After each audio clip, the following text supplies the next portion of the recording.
Bitcoin completely changed the way I view money. It's this open source, peer-to-peer monetary system where anybody can send money to anybody all over the world without having to rely on some kind of middleman like a bank. So the key word here is decentralized.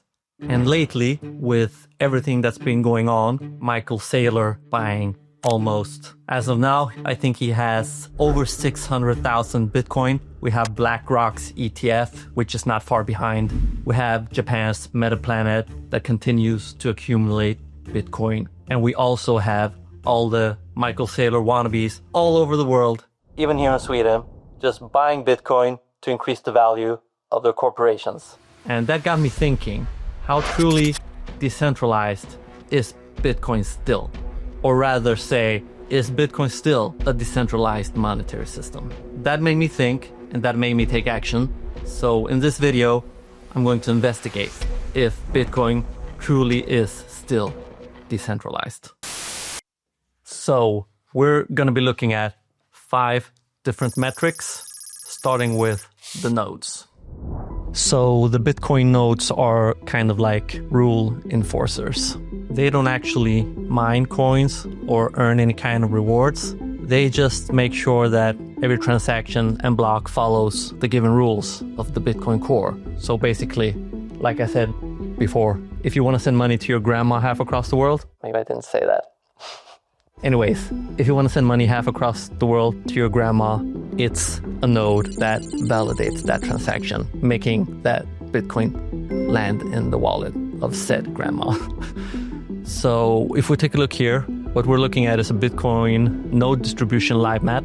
So let's start with the Western Hemisphere. United States of America has over 2,000 nodes. Canada, 376. Mexico, only 16. South America, 90. Brazil, 17. Argentina. Chile has only 5. I was born in Chile. Then let's go up to Europe.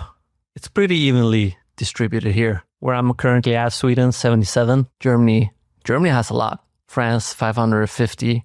Russia, 183. Turkey, Saudi Arabia, smaller numbers, 1-digit numbers. Then we have Asia, India, 44. China, 43. China doesn't have a lot. I was expecting more. Indonesia, 25. Australia, 155. This is the current node distribution of the world. And without these nodes, the system wouldn't be trustless, because that's the main thesis of Bitcoin and decentralized systems, is that you don't need to trust, you only need to verify. And that's actually what keeps Bitcoin honest and decentralized. Moving on, let's take a look at the miners. This is a Bitcoin mining map, which displays the concentration of Bitcoin miners all around the world. So there's a lot in America, in the United States of America, roughly 40%. Canada, 6.4. Not so many in South America. Not so many in Europe either. Germany leads the European charts here. Quite a lot. There's a lot in Russia.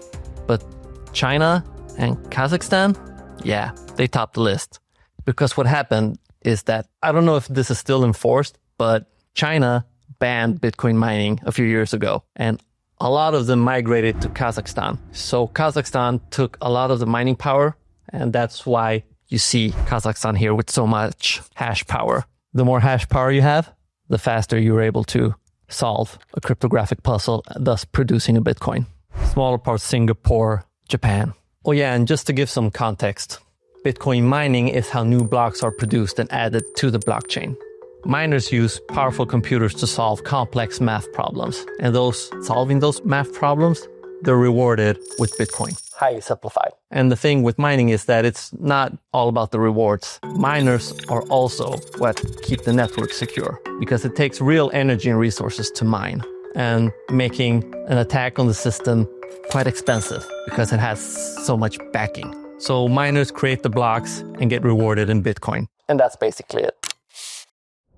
One of the more overlooked parts in deciding whether or not Bitcoin is truly decentralized are the Bitcoin core developers.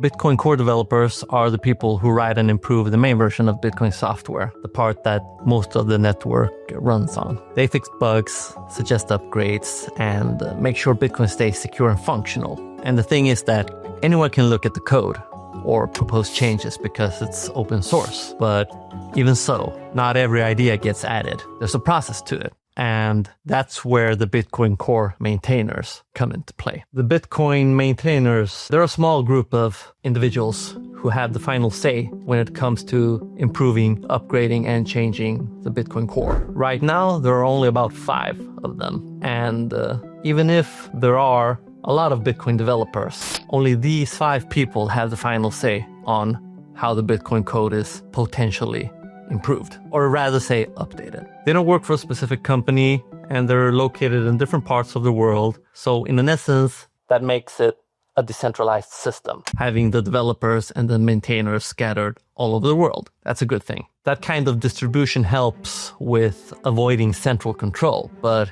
even so, there's just 5 people that have the final say to commit this improved code. So even if Bitcoin in an essence is decentralized, the code itself still relies on a few people, which we all have to trust, at least a little. Next, we're going to be taking a look at the current Bitcoin wealth distribution, meaning who owns all of the Bitcoin in the current circulating supply. Individuals, corporations, ETFs, etc. So taking a look at this chart, we can see that most of the current supply is held by individuals, which is quite good. Then we have the funds, the businesses, and there's actually a lot of lost Bitcoin. 7.5%'s been lost. Yeah, sorry guys. And if we take a look at the info that Perplexity gave me, so individuals hold the dominant share, roughly 14 million Bitcoin, 67% of the current supply. The businesses collectively hold around 1.15. So they're catching up with the funds and the ETFs, controlling approximately 1.43. This data is from 2025. It's not super accurate. I mean, I think businesses hold more because they've been accumulating a lot during this year, especially strategy. But with this, I think the stats are looking good.